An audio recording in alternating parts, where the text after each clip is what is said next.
Did you know that there is an integrated voice recognition program on your Windows PC that you can use to type in whatever you say? All you need is a microphone. This technique of writing is called dictation or voice typing.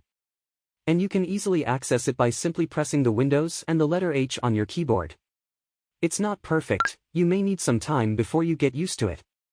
It will also insert punctuation marks, for example say the word period at the end of a sentence and a dot will be inserted. Same goes for comma and a new line command. This function can also be used on your internet browser wherever there is a text box such as in Google and YouTube search bars.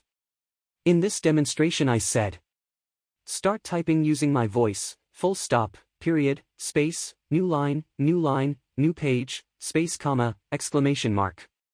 Be careful not to speak too fast, for best voice recognition. Share this tip with your friends if you liked it.